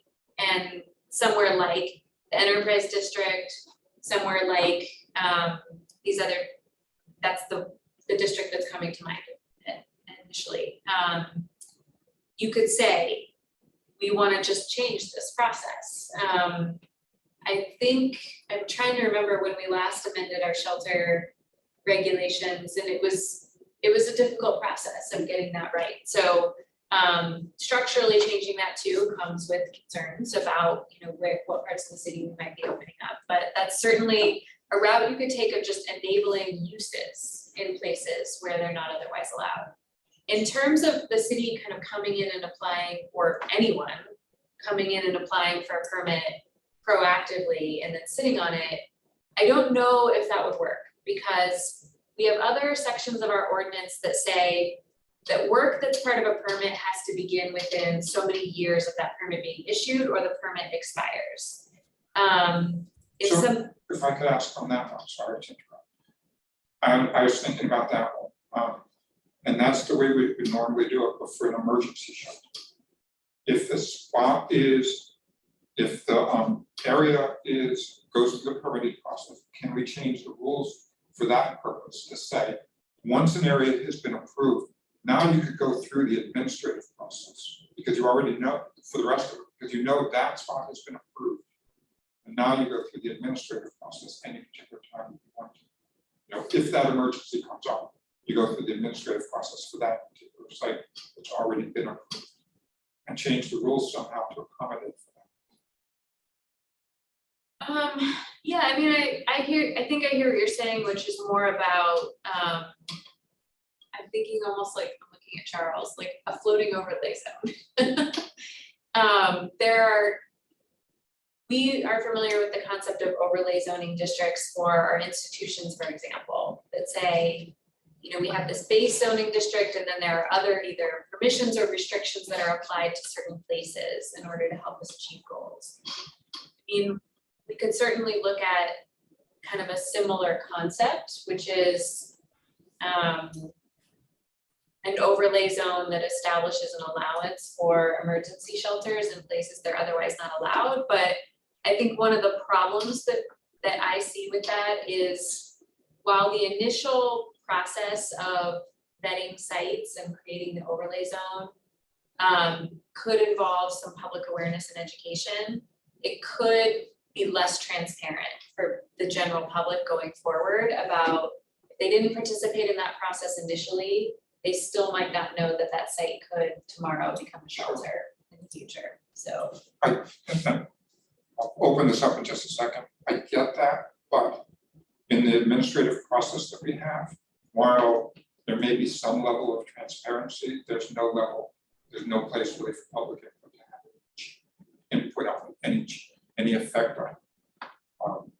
People could certainly come, but on the administrative process, you either meet the guidelines or you don't, and the guidelines are really broad, and there's no place for someone to come. Unless somebody comes and says, no, it's not permitted in that spot, or there are too many beds, or there's too much of this, too much of that. And so there's a public process, but I don't think people really feel like they're getting heard. And perhaps if they're heard, really, if there are more criteria for whether the site is a proper site, people maybe feel more heard. And then even on the specific process for the administrative review, once the site's been reviewed, that's really the same opportunity for people to be heard as they would have been otherwise. I don't see it being much different. yeah, I mean, I think that in the outline that we've been talking through, we do require a neighborhood meeting to happen. And if you'd like to consider changes to how the operations plan works, it would require some community engagement in the creation of that operations plan. So definitely more direct engagement in the siting of the facility itself at the time when it's going to be created. I don't know, Scott, I think that the DRB just made a decision about Elmwood Avenue, and I don't know if you could speak to what did they ultimately discuss as far as permit conditions for that could be, in case it's relevant to this discussion. Relevant to the discussion. Well, they did approve it with the condition that operational management plan be provided before the zoning permit was released. Beyond that, it was a fairly limited review. It was mostly focused on the conditional use standards. It's a limited review per statute 4413 because it's municipal property. Backing up a little bit, I heard, I think it was Andy referring to basically affecting permit timelines. And so the CDO already has provision where we can change the standard permit timeframes. I think if we want to go there in this, we need to say that specifically. The general rule of thumb is specific provisions outweigh the general. And so there is opportunity to affect the permit timelines if you want to, whether it's longer than 1 year to start or whatever, just be specific about it in this. But yeah, circling back to the DRB decision on Elmwood, I mean, really the only substantive change that they made from the application was requiring that management plan.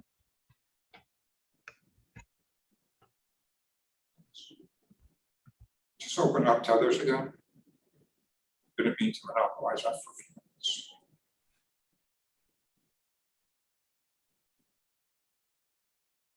Okay, where do folks want to go from here? Sounds like Andy, you want to, I'm sorry, Michael, you want to, basically propose that this we designate specific sites. They would be named, city owned, or, It's not us who would designate them. It would go through the DRB process, but they could go through the DRB process today to prepare for an emergency in a year, because we know, statistically, we know emergencies come up. And so let's be prepared for the emergency. Let's not wait for the emergency. We know that at some point in the next few years, we're going to have an emergency and you're going to need 100 beds somewhere.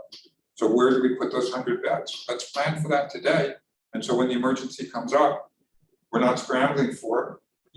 We say, this is the site, or these sites are sites that have been designated for, the shorter term housing for emergencies, before we could find the more permanent housing for these folks. So who designates the sites? It goes through the DRB process. The city identifies them, whoever it is who wants to identify them, identifies them, just like what they're doing for these other sites, what we're doing here right now, for the short term, for the temporary, or for the permanent ones. You just go through the process, but instead of waiting till the emergency happens to go through the process, you go through the process, earlier. And that way, it is a DRB process to be able to decide whether sites are appropriate, and if they are, then when the emergency happens, just go through the administrative process to get them there much quicker.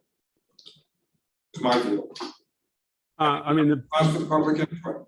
I also have reservations about removing this, this process from the DRB process, allowing for rigorous public input as opposed to administrative review. That's the part that I struggle with. That, the whole point was to give the city the flexibility so that, did we have some kind of a disaster or an emergency, and the city needs to say, it's either city-owned property or, a campground with already a structured campground facility, or, they have to rent, Patrick Gym for a few months. Like that's the flexibility that's removed. The contract with a private property owner. Well, some of that can still be done. I guess my point is, why wait for the last minute to figure out where emergency housing should go? We should be figuring out where emergency housing for these kinds of situations should be as soon as we can. You know, you could change it from time to time, but let's start doing that now before the emergency happens, so we can be prepared. That's emergency preparation. The crisis preparation is the long term of what, you know, what the city's been trying to do, but for emergency preparation, you know, the planning should be happening far in advance of the emergency itself. I think I'll just come back to that is part of what we were trying to do here, is especially addressing that issue where we know that we will need to address emergency housing needs for some circumstances at some point in the future.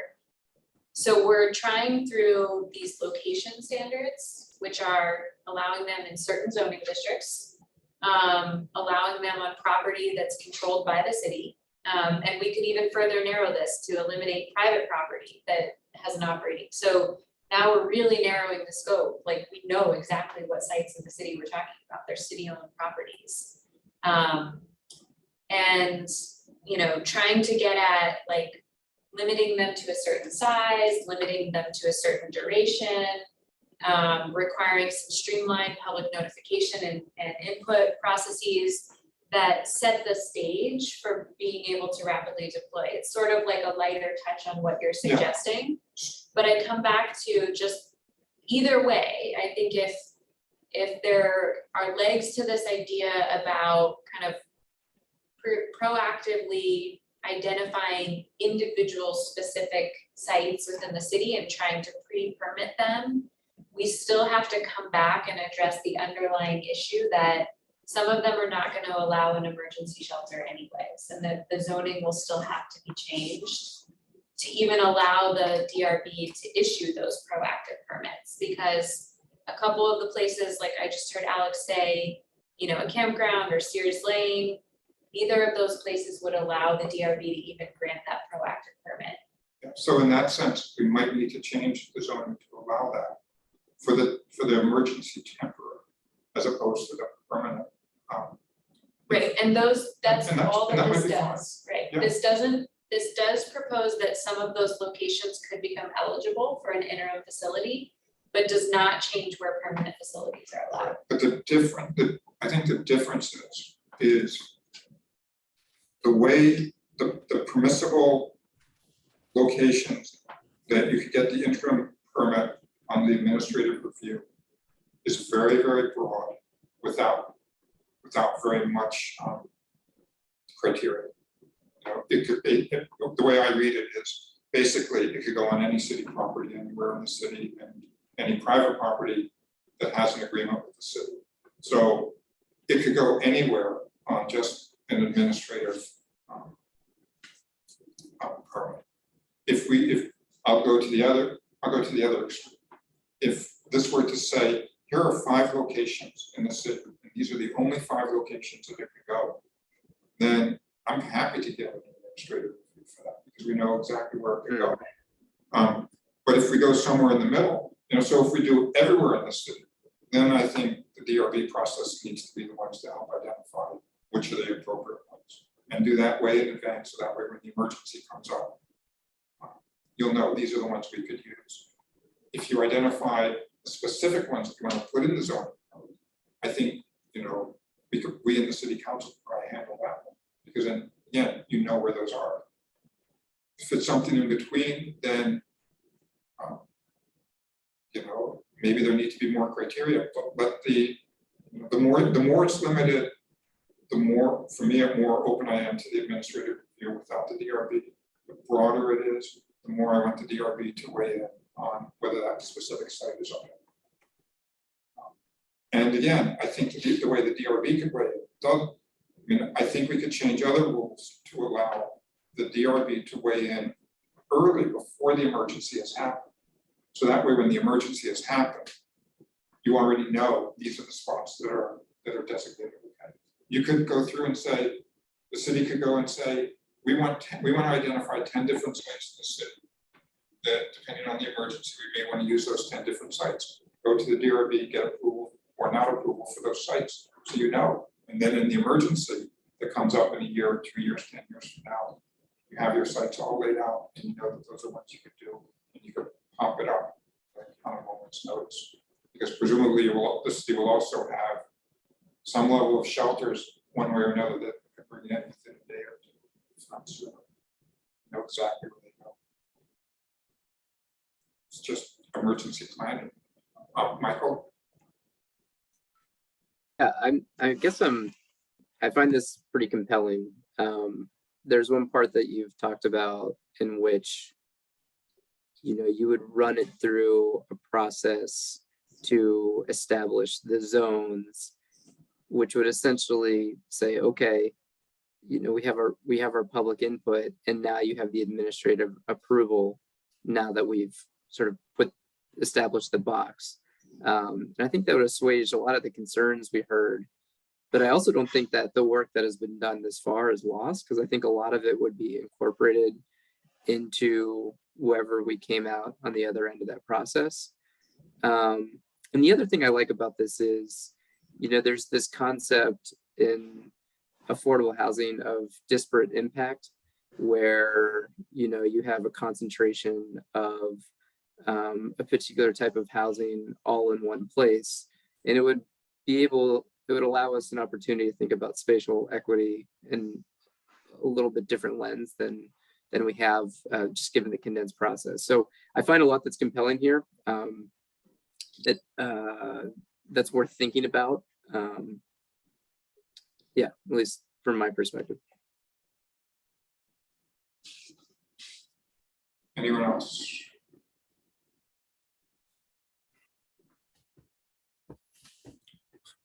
What do you propose, Andy? Andy, you want Megan to, you know, draft up change it based on this, and we talk about it a future meeting? I guess the first thing is to get a sense before asking Megan to do that, or anyone, is to get a sense of where people are on what's been proposed to us. I mean, I'll say have been and remain uncomfortable with it for all the reasons that I've said, but I'm just me, so I don't want to have anyone do any more work if everybody else is okay with it. I mean, you know, I like I think the city trying to do this on Elmwood Avenue is a good idea, because, you know, the proximity to services, and that has its permit through the DRB, and that this plan, the troubling aspects are the lack of review, you know, we're moving it to administrative review, and the 3-year term. And I understand there's reasons for that length of term, but it still feels like you said this in an earlier meeting, Andy, you know, that doesn't feel temporary. So I don't know what other people, what do other commissioners think about your suggestion? And we definitely talked at the top about potential ways to address that 3-year piece that you just spoke to, Alex. So that's also an option that you could take.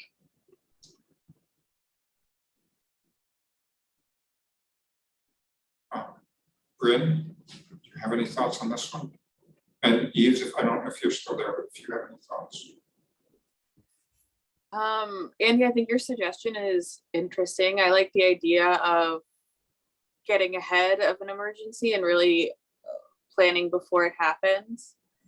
I don't know, I've just been thinking about the difference between an emergency and a crisis. And I feel like a crisis is an emergency that has been ignored.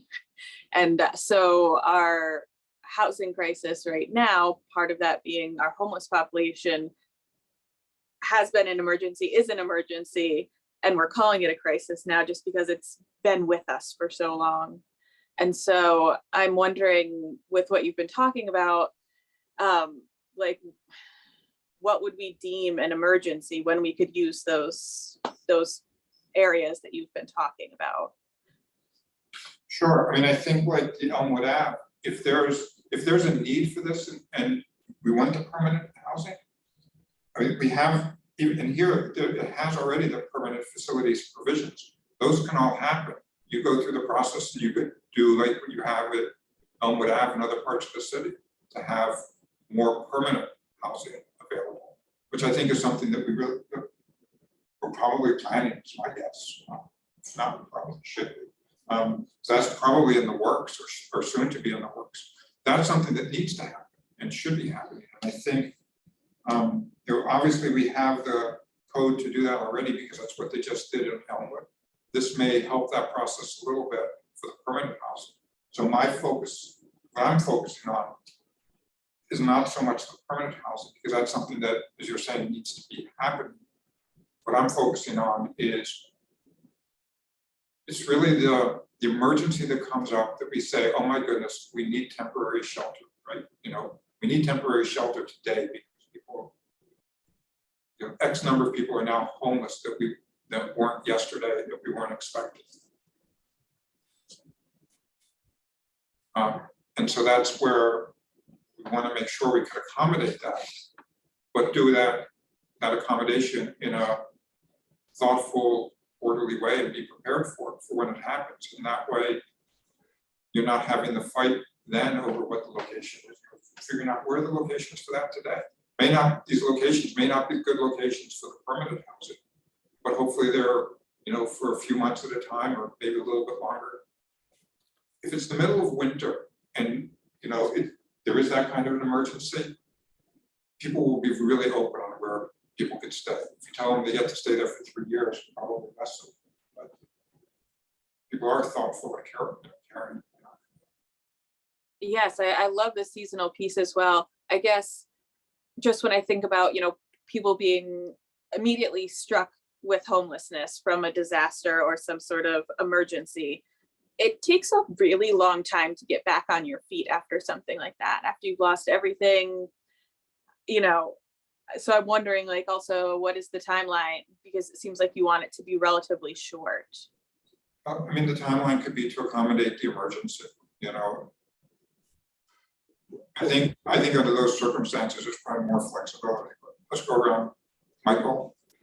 I guess, so one thing we've never really talked about, or if we have, I know that we have the example of Seattle that Megan has provided in the memo, but more structurally, what we don't have as much is a structural understanding of this question of emergency and how communities deal with it. We do have more people to do research now on Megan's team, thankfully. So I am always wondering what the sort of precedent is and the comps are. And I'm wondering in this case, because what we're doing is we're drawing an analogy. I think we're all focused on the homeless issue right now, but we're drawing an analogy to other emergencies by which there are probably more examples of what other places have done. And so I think it would be helpful to kind of round out this conversation to understand that. So we can see are other cities giving, tons of administrative flexibility on city-owned land, or are they doing the good work, that Andy is talking about, having a lot of foresight to think about sites that are suitable well in advance. So I think that would be just kind of helpful to round out this conversation. I think I feel like we're stalling a little bit because Andy sort of introduced a good thought. Alex?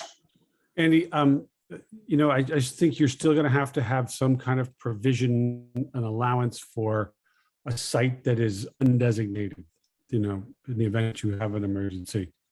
That, I don't know how that would work, it's essentially counter your suggestion, but, there's some, an outlet valve in case no other sites are available.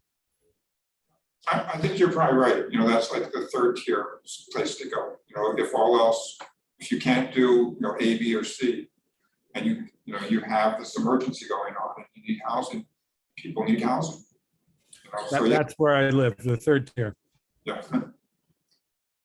Yeah, I don't mean to push back. I think I'm trying to think through kind of what you're suggesting in terms of the outcome of a process that you're proposing versus how we have developed a lot of the framework already in this ordinance that's in front of you, or this outline that's in front of you. So kind of thinking about how we would get to the point of saying that there are certain locations within the city where we're saying that admin permitting could be okay. I think that we could get much further towards what you're proposing by looking at this first set of standards, which is location.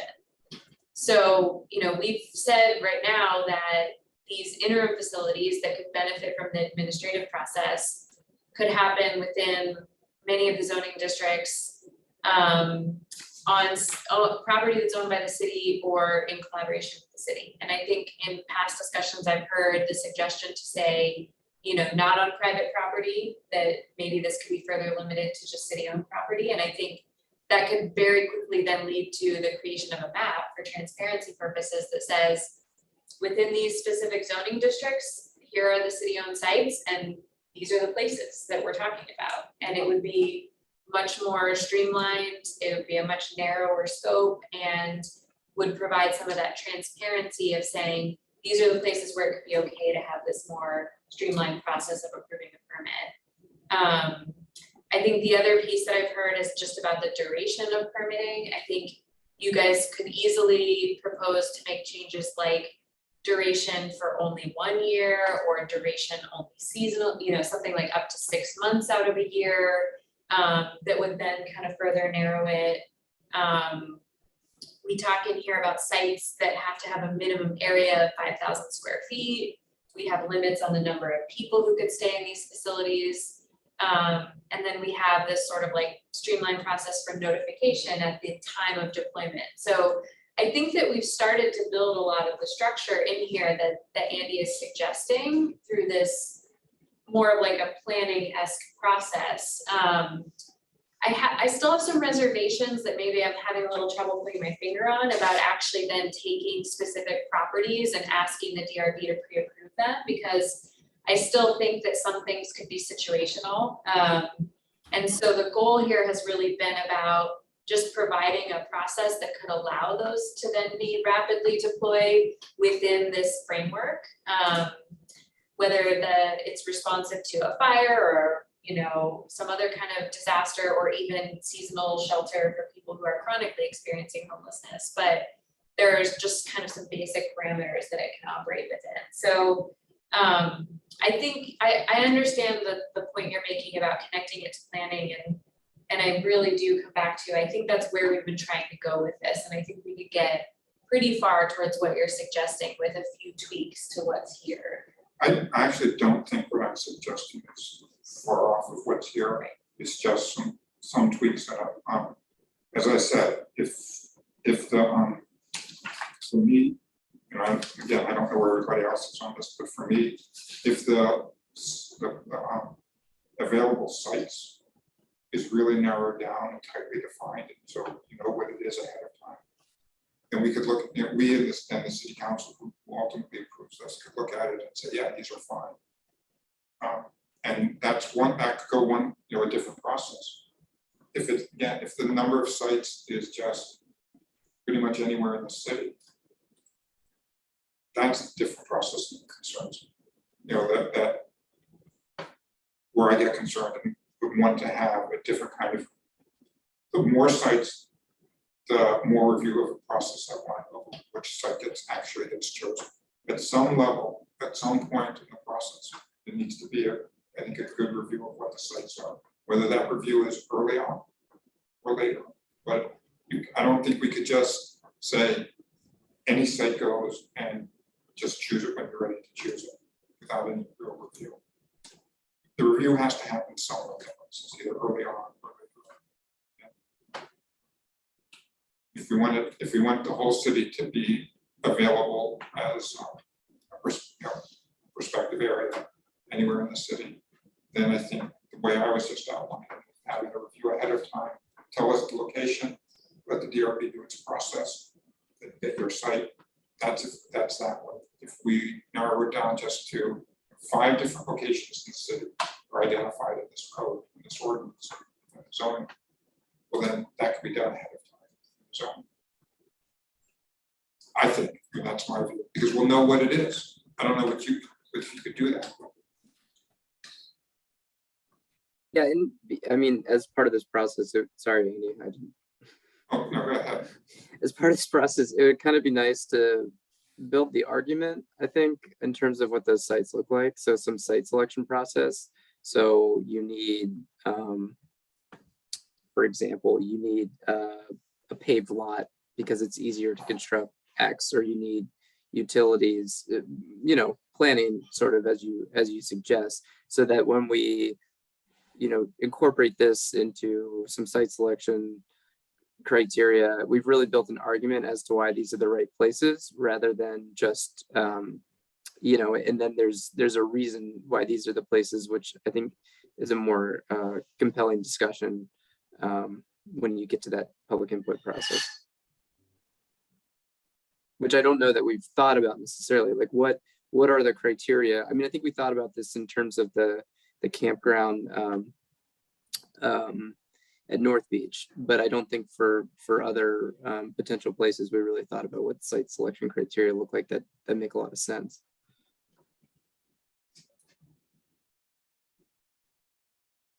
So, We added too much confusion to this. no, it's not confusion. I think, you know, it's an important point for me to just take the pulse of the commission to understand if coming back with, you know, some further refinements to this that narrows the, for example, the applicability to city-owned lots, with maybe a few additional site criteria, like, is that something that the commission is going to feel comfortable moving forward with on the whole? Because I worry about us putting too much more time in this at the staff level and the commission level if we're gonna then want to talk about the next kind of level of iteration.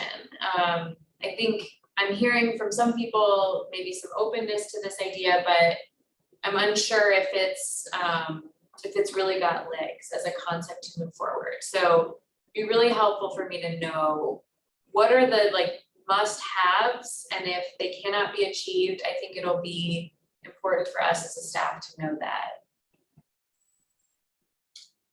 Do folks have responses for Megan? I think it's a very fair question.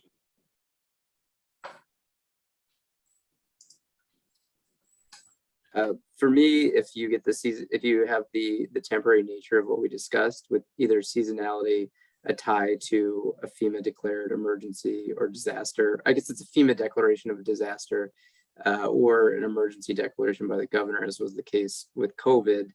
And then so then we truly are dealing with something that is not a permanent temporary solution, but truly a permanent solution to some sort of crisis or some sort of triggering event. Yes, I personally would move forward, but I like the idea that we are somehow defining where it could potentially occur so that we can have targeted public input. And then, as Andy said before, we have the targeted public input, but then the administrative approval, I think, becomes less of an unknown because we've sort of been able to identify some sites. So I'm not saying that's an easy process, but I do think a lot of the work that's been done can be incorporated, and that's what it would take, I think, for me. Could I ask a follow-up question to that, Michael? As far as what you've mentioned about your must-haves with, I think I heard you say seasonality or tied to a triggering event like a disaster declaration. I just want to make sure that that was really an or, because I think to Bryn's question that she raised earlier about, you know, when we're talking about different groups of users of emergency shelter, sometimes we are talking about groups of people who need housing at the drop of a hat because of a triggering event. And other times we're talking about people who need housing because of chronic lacks of support in the system. And so I just want to make sure we're not, ultimately the purpose of like why we started talking about this was for both. And so I just wanted to clarify whether both are, okay. I think that the chronic, and this has been my discomfort with this kind of from the beginning, is I think that the chronic homelessness deserves permanent solutions, such as permanent supportive housing. But really what I think caused a lot of this discussion were in what actually created the funding source for the Elmwood Avenue was the dislocation caused by the pandemic, which is, across the country resulted in a surge in folks that no longer have a place to live. But in this case, I think that chronic homelessness deserves a permanent solution because it's chronic. But I think what is compelling is to be able to set something up in an emergency situation or a seasonal situation and help people very quickly.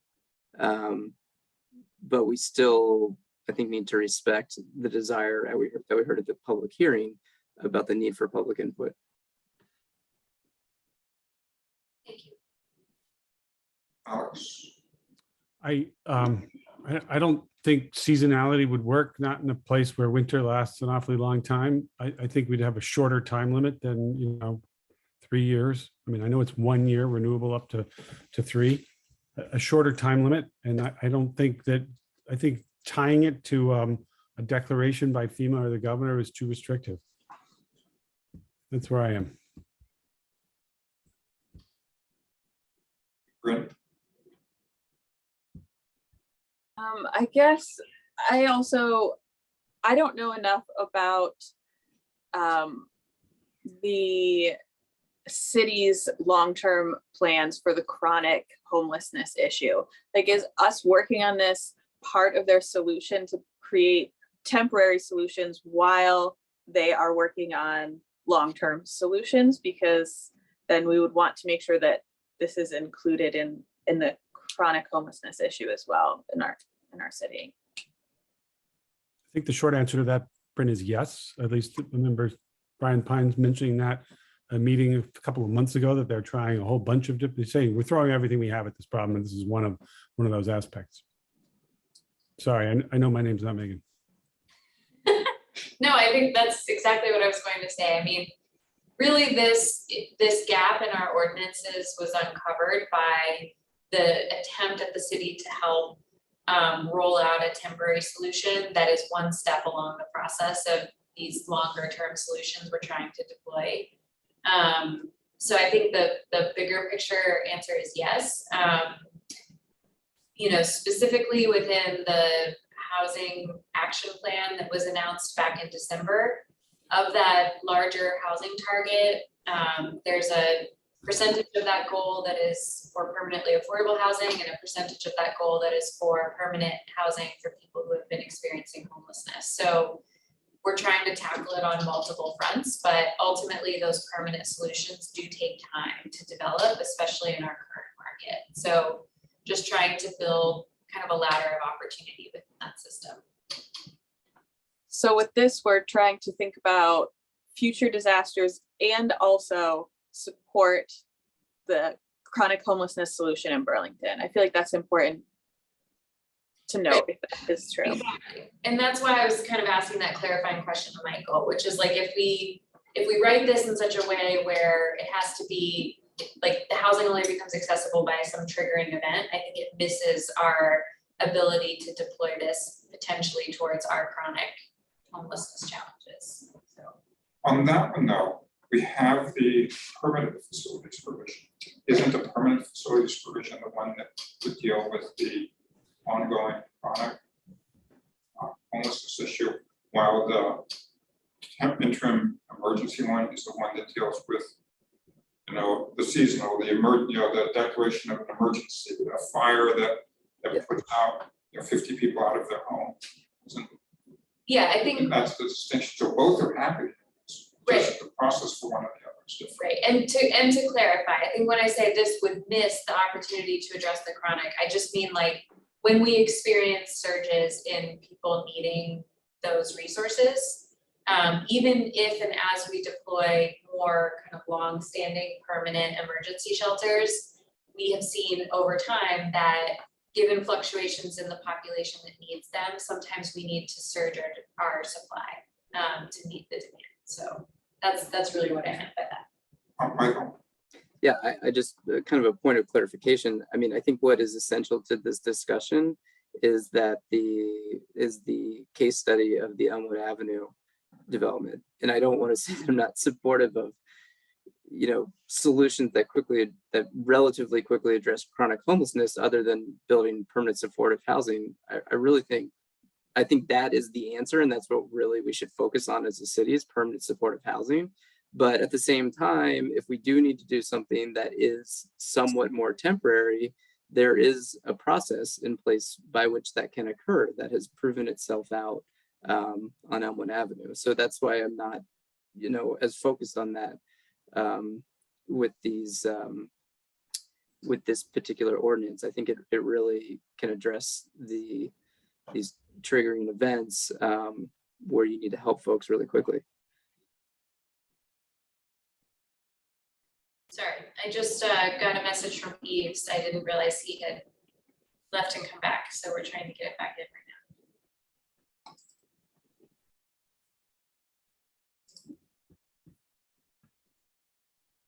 now. Eves, you should be able to switch to panelist, or you are unmuted if you'd like to speak.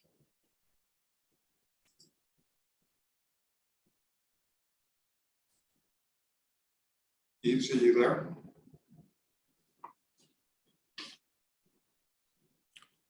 Looks like he's muted.